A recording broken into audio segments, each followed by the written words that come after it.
Hi, I'm Brittany. And this is Jen, and we're the Village Homeschoolers. And today we're going to talk about the documentary Waiting for Superman.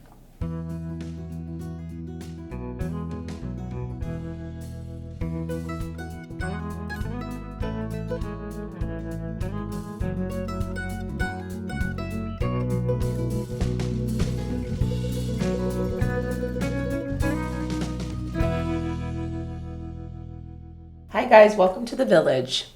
Hi. Today is a heavier day.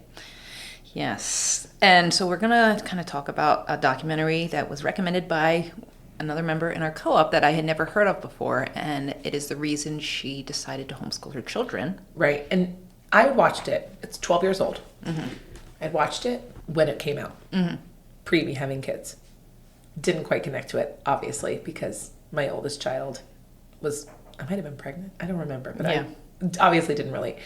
And so when she told us this is the reason she decided to homeschool her children, I was like, we kind of need to watch this. Like, this has come up amongst people. So we need to watch it and unpack it. And while we're going to watch it, we'll put it on the podcast because clearly this has like been kind of life altering for some people.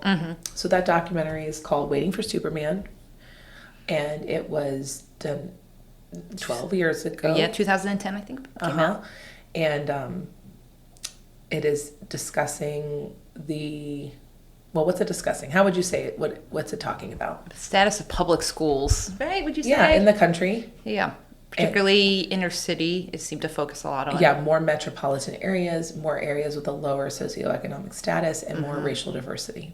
And there was, I think we need to preface this with saying, this has not affected us directly because our children have never been in a public school system, and the state we live in was not one of the states really covered in the documentary. Correct. Nor do we live in the kinds of towns and areas where this would be most coming into play. But I think some of these rules and stuff that we're going to go over in this and went over in the documentary do apply to all school districts. Yes, and I mean, we're all paying taxes that fund the public school system. And in the documentary, towards the end, they say this one line where it was like, when we all look at public education in the country, and we just look at it from a statistical viewpoint, and they look at the numbers, and we go, oh gosh, this is horrible. We just kind of throw up our hands and walk away.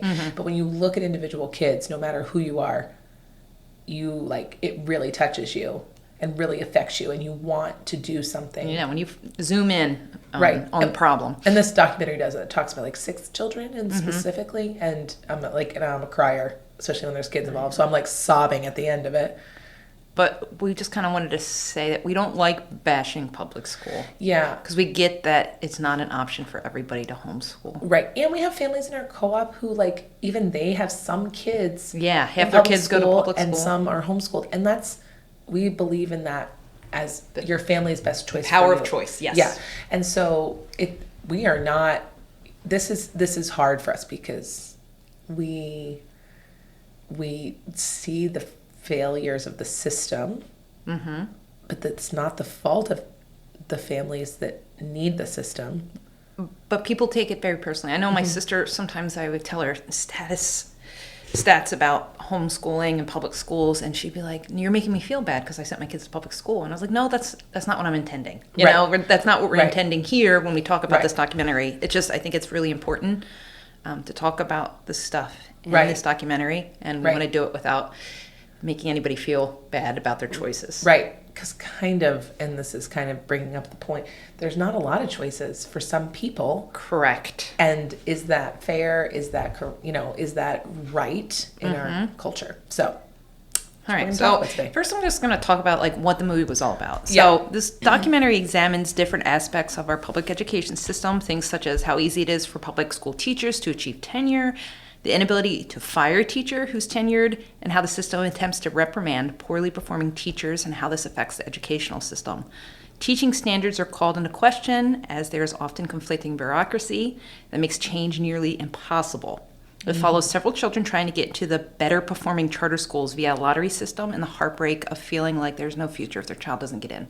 Yeah, which is really heartbreaking to watch. Oh, the end of it is heartbreaking because you see the families that their kids didn't get in and they just realize like there's no hope for my kid. Right. And they feel like doomed. Yes. And I don't know if I 100% agree with that, but I mean, the numbers are not great. Yeah. Now, this is the thing I think we always have to keep in mind when we're talking about documentaries and articles, and especially opinion pieces.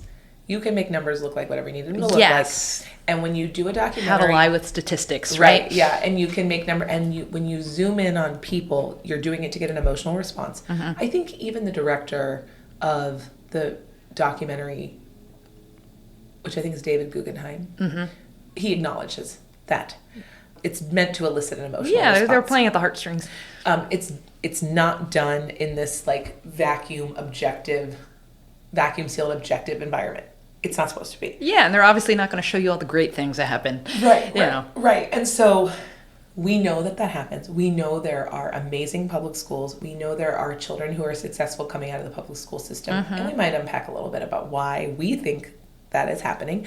We know there are really, really good teachers, which the documentary does acknowledge that too. Yes. So I got some points on that in a little bit. You can tell. So we know if you're getting ready to put up your defenses, we know. Yes. We're not attacking you. Yeah.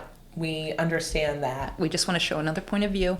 Right. And maybe watch this so you can get your own opinion. And if this is why people are leaving the school system, and we know that's why some people are leaving the school system, I think we need to discuss it, even though it's 12 years old. Yeah. Because it's still relevant. And not much has changed in those 12 years, to be honest. Right. And I think COVID did a number on the school system too. And I think it's we know there's a teacher shortage, right? Yeah. We know that teachers are walking away. Yeah. And that's not going to help the problems that they unpack in this documentary. Yes.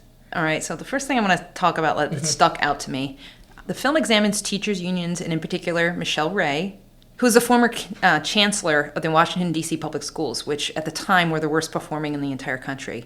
And she's shown attempting to take on the union agreements that teachers are bound to, but she's met with such harsh criticism because she tried to fire she did fire a quarter of the principals and closed 23 schools for poor performance there. And she said there's an unbelievable ability to turn a blind eye to the injustices happening to children in the name of harmony amongst adults, because the teachers felt like they had a right to this job even though they were doing a terrible job. And the students were failing and the schools were failing. They were so upset with the thought of being reprimanded, or, she's just trying to she was firing people that were not getting results. And instead of them being like, okay, all right, you're right, let's put in some fresh people, they were getting so upset that they were losing their jobs, which I understand, you're losing your job. But instead of just being like, hey, I want to fix what I'm doing wrong. Right. For the betterment of children. For the children, because that was what my job is. Instead, they had protest and they got angry, and there's not really much you can do. And there was a stat that said 1 in 57 doctors lose his or her medical license every year. 1 in 97 attorneys lose their law license every year, but only 1 teacher and 2,500 lose their credentials. Right. It's so hard. Right. To fire a teacher. It's so hard. And it's not even hard just because you're not good at your job, but it's hard for criminal offenses sometimes, or offenses like they were talking about this in the documentary. And I know personally, I was reading an article about this, about how teachers are hired and not in the state we live in, down in Florida. And they were talking about how, and it was an article, it was a couple years old, but basically we don't track they don't background check super thoroughly all the time. So you can have a assault offense against a student in another state, and it takes a long time to catch up with you to where you move. And so they are hiring teachers who have had offenses, sometimes in the schools. It actually happened in our school, in high school. Yeah. We had a teacher that was accused of sexual assault in Florida or something, and ended up moving to New Jersey, and it took them years to find it after they was already around children. And then you've been hired, and let's not even think about the harm you've done until they've caught what was going on. Yeah. It's very hard to get rid of them because of the ironclad contracts that they're signing with not every district, but not every state, but parts of the country with certain teachers' unions. It was interesting to me because in the beginning, they talked about the formation of the teachers' unions. And it made total sense, right? Because it was mostly women, mostly underpaid, mostly You do this until you get married. Exactly. That's what tenure was. It was to start to try to protect women who decided to get married, you know? Right, exactly. It was protecting people from women who are making less money and keeping their jobs. And they were getting fired because they had babies or they... Yeah. It started out when you're like, of course they needed this. Yes. And it has grown into this machine. Mm-hmm. Definitely the documentary took a hard...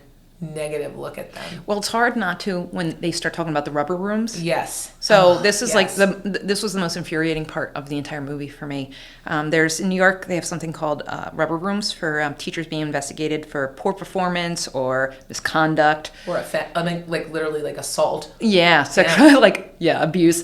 Yeah, it's like terrible, and they can't fire these people. They have to go. They have this due process, and you have to go in front of a. It takes longer than like the criminal courts. Yeah, and they said that on average people are waiting 3 years, and in those 3 years' time, they still have to go to work. But instead of sending them to a classroom because they can't be around the kids while being investigated, they rent in New York State. They rent out warehouses, and these teachers show up and sit in the warehouse all day, doing absolutely nothing. Some are napping, some are working other jobs while sitting in these rooms and collecting full salary for a minimum. They said is usually 3 years. That's the average. Oh, yeah. So these people are terrible. Some of them are. Some of them, maybe will get cleared. Yeah. But if you're getting investigated for this misconduct and you're still getting paid, like that's a real issue. Yeah. And again, we're not talking about like, I didn't do a great job managing the local target. Yeah. We're talking about children. Yes. And it's not even just children. And we talk so much about this here and about how we believe in the community and the village and how important it is.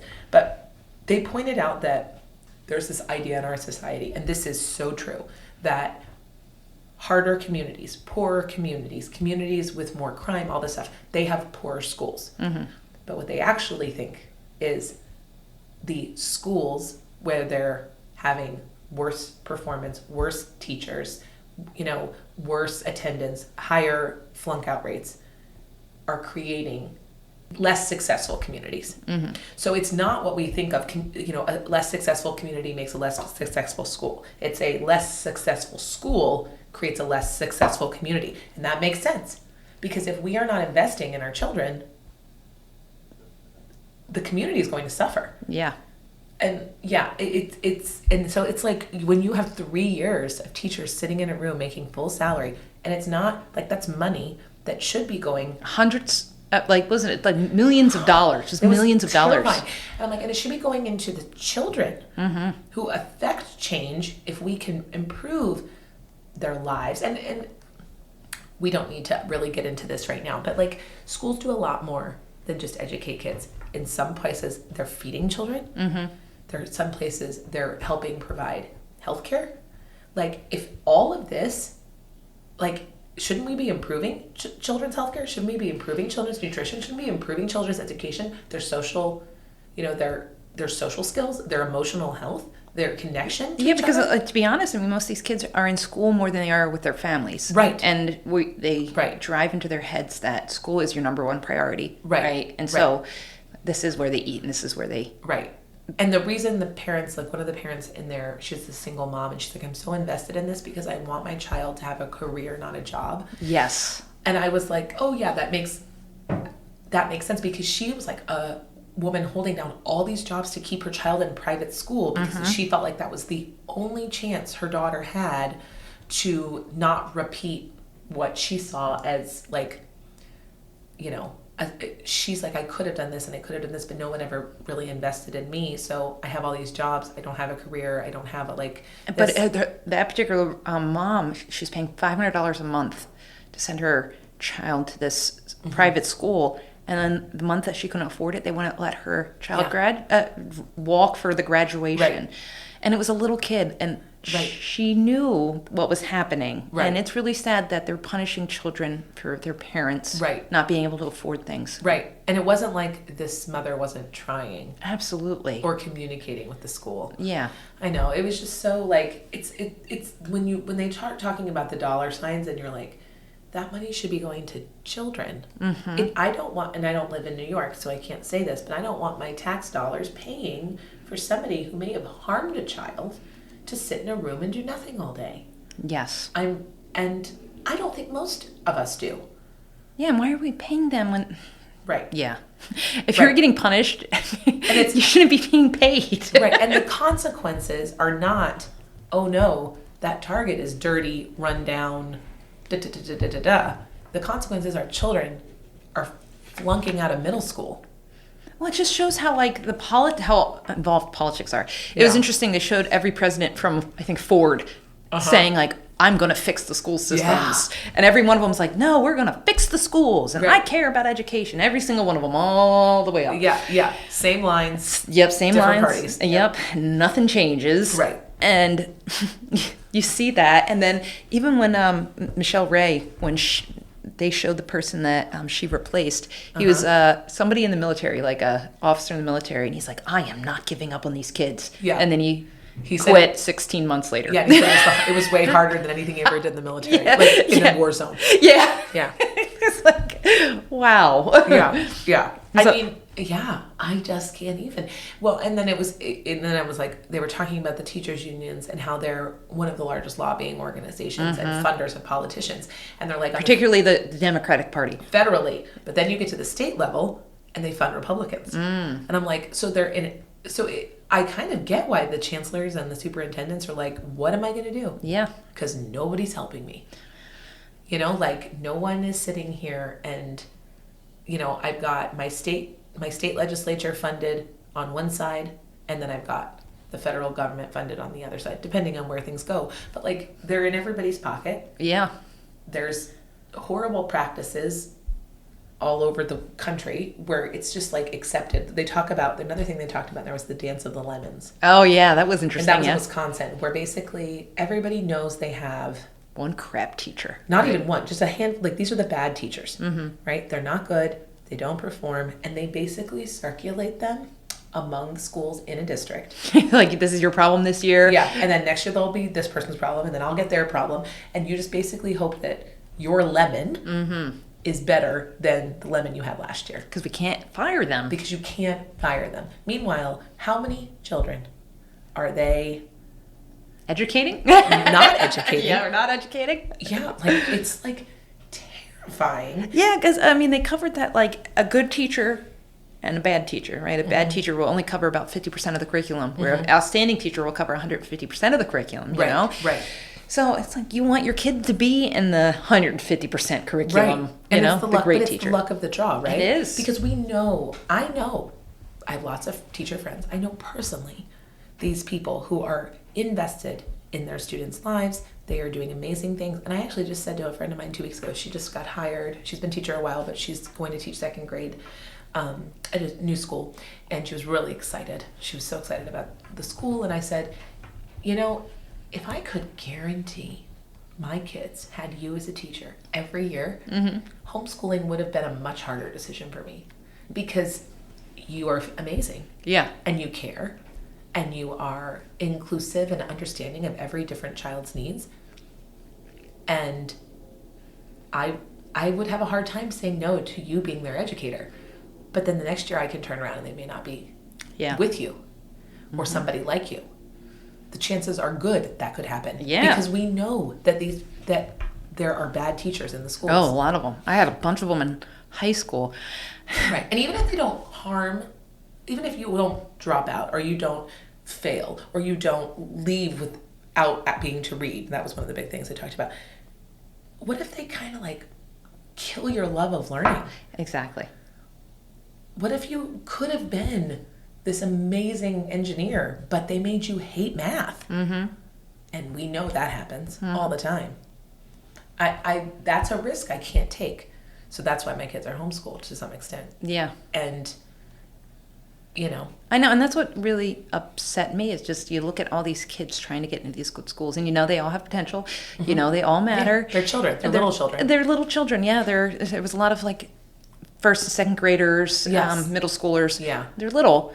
And the fact that they're already being looked at like they have no potential, right? It's just a number. It's just, they're just going through. Right. And nobody really... It's a lottery. Oh, gosh. It's a lottery system. It is literally pure luck. Yeah. We're putting children's fate into... a random number. And you're looking at these gymnasiums filled with people hoping to be one of the 24 that they're choosing. Right. You know, and when people get chosen, when you see them celebrating like they literally won a money lottery, right, and crying, and then the heartbreak of the other parents, right, and the kids crying because now they think all hope is lost. Right. It's heartbreaking. Right. No, it's brutal. Yeah. It's super brutal. I don't know. I think there's so much to unpack there. So, in particular, this documentary talks about like charter schools a lot, and like which are still a really big topic. Right now. Yeah. Actually, we considered putting our son in a charter school. There was actually a really good science and engineering grade school in our state, and it was an hour away, and there was a lottery system. And I was like, do I really want to send my kid an hour away? Just every day. Yeah. And it's like, oh, you can catch the bus halfway there, so I'd have to drive like a half hour, and then you take a half-hour bus, and that's what these people are doing, right? Yeah. But you know, the documentary is really pushing for more charter schools, because charter schools have a lot more freedom about how they can teach. Right. It's not so structured. It's not so. They have better classroom ratios. They have better teachers generally. Yes. They have better outcomes. Yes, more creative teachers. Right. Thinking outside the box. Okay, this is how you might learn, but let's try something else with this person. Right. So it was more resources. Yeah. They have more money. Yeah, isn't that funny how that works? Yeah. So it was really interesting when they started throwing some of these statistics out, because I've heard some of these before. One of them is, out of 30 developed countries in the world, the United States places 25th for math. So we're 25th out of 30 in developed countries. That's really low. That's terrible. Right. Especially when we spend the most money out of any country for education. Right. We're not getting results. Right. And we are 24th out of 30 for science. So this is why we're going to have to outsource all of our engineering jobs, because we don't have people to do it. Right. Because we're not educating our kids well enough. Right. Exactly. But the one interesting thing that I thought was really interesting about this documentary was how we're number one in confidence. Yeah. I thought that was kind of funny. Yeah, they were like, how do you think you did in math? And the kids were like, great. Yeah. Which I don't think, the documentary kind of made that, like, I will say I disagreed a little. Like, they made that seem like a bad thing. And I was like, I don't know if that's actually a bad thing. Confidence is great, but it was just so funny how they were like so gung-ho about their crappy math scores. Yeah. No, it's true. Yeah. But it's like, I think, like, and maybe that's always the, like, this time we're going to fix it. Yes. Well, and that's probably why all those chancellors in DC were like, we can do this. And that's why, you know, all this other stuff. I don't know. It was a really interesting statistic to me. And I am hopeful that confidence will drive change, because it hasn't yet. 12 years. I know. Well, that's a very negative viewpoint, but it's realistic. It's more pragmatic. Yeah. It is negative. I'm sorry, but no, it is, and it's hard not to be negative because it's kids. Yes, exactly. Yes. And I also thought it was interesting. In the United States was number one up until the 1970s. We were number one for math. We were number one for science, and now we're in the toilet. Right. And why is that? Well, per the documentary, and I think I can, you know, I did teach high school for a little bit. I think part of what this is about is that they talked about the conflicting standards, right? So we have the Department of Education in Washington, D.C., the federal DOE. Then we have, every state has their own Department of Education, or whatever it's called, that makes regulations. Sometimes those are conflicting. Then we have the towns or the cities, and they have jurisdiction over their district. Yeah. And so there's like multiple levels of government and bureaucracy making rules, sometimes conflicting rules, putting money into the system, but money with stipulations. And we have seen this so much in the COVID years, right? There was all this money put into schools because schools were really hit hard by COVID. Yeah. But then it was like, well, we can't use it for that. We have to use it for this. Yes. Because that's what the federal government said. But also in the state of wherever you live, they have this stipulation that we can't do. You know, we have to have this, we can't do that. This happens a lot with special ed. Yeah. Where the federal government, you know, and I understand this, they are protecting, the American Disabilities Act protects people who need special accommodations for a variety of things, in the workplace, in school, all this other stuff. That's what that's there for. Yeah. However, it puts a burden on the states to match that along with matching theirs. And so they have to, like, it's a federal offense if you don't meet the accommodation needs under the ADA, the American Disabilities Act, for some of your students who need those. And there's a good reason for that. I'm not even disagreeing with that. But when it's a money game, when you're watching these, what they call them sinkholes in the documentary, or basically where like 70% of these kids don't make it out of the school. They never graduate. Diploma. Yeah. Like they are often not meeting the regulations they're required to, and the kids are leaving. There's no money. This was a really interesting, this depends state to state, but in the state we live in, there's a $sign on each child's head. That's the case everywhere. Yeah. This is how much money your district gets for your student. Yeah. X amount is from the federal government. X amount is from the state. X amount is from the town, the property taxpayers in most places. X amount is sometimes allotted like special needs, or there's money given, extra money given for children of military families. There's extra money given for the indigenous tribes children. So there's a variety of price tags on each kid's head, and they go into the school system, and the school gets that money. And the way in our state, and it depends, is the enrollment numbers are counted in October. So the money goes into the schools in October. If you pull your kid out in November, you don't get that money. It does not come with you. So what onus is there? And I'm not, in our schools and where we live, this is not an issue. Yeah. We have good graduation rates. Now you can argue about success of academia, but we have good graduation rates. But if you're in that school where 70% of those kids are dropping out, why do they care? Exactly. The money that's paying the teachers' salaries is still there. And when they were talking about the numbers where they start with 800 kids freshman year, and then it goes to 500. Yeah. And then it goes to 300. And then 200 of those kids end up graduating or whatever it is. Right. Because all of them dropped out. They had to go get a job. Yeah, they had to go get a job. Yeah. Right. Like, I don't know. It's a frustrating thing. And it was really kind of, it's hard to watch. Yes. Because they may not look like you, they may live in an entirely different place than you, but you still see a child, and it reminds you of your own child. Yeah. And it's hard to look at them and see their dreams getting crushed because the or bureaucracy, the mothers, like I'm like looking at this mother who lives in Chicago, who I've never even been to Chicago. Yeah. But, I don't relate. She's a different religion than me. She's a different race than me. And I still am like, oh my gosh, you want what's best for your kid, just like I want what's best for my kid. And my heart is breaking. Yeah. Watching people discount your family and your goals for your children. Well, she didn't bring her child to the lottery because she felt that if he didn't get in, then she can pull her feelings together by the time she got home. And then it was like, I was like, oh my God. Like she was really, it was really, really hard to watch. And it's depressing when you think about how these children, they're in the most need of a good education, and they're not getting it at all. These kids in the suburbs will probably be okay. Right. But these kids in rural areas and these kids in the inner city don't have much money. It's really important for them to have a good education, and they're not getting it. Right. Exactly. Yeah. Well, so what do we do as homeschoolers? What happens when a school fails your child, right? Right. And what? And I think that's always the response. Homeschoolers don't say it, but it's like, well, we made decisions. Mm-hmm. But not everybody can make the same decision as us. Right. Or if they are making the same decision as us, they may not be able to do it the same way we're doing it. Yeah. And I think that's where we have to kind of, because of what Jen and I believe, but if the community's success depends on the children, which I don't know if anyone's arguing with that. Mm-hmm. We have to be able to support people. Now, I'm not saying go protest your schools. I'm not saying go barge in there. Although I think you have a right to be an active participant. You can go to school board meetings. You're a taxpayer.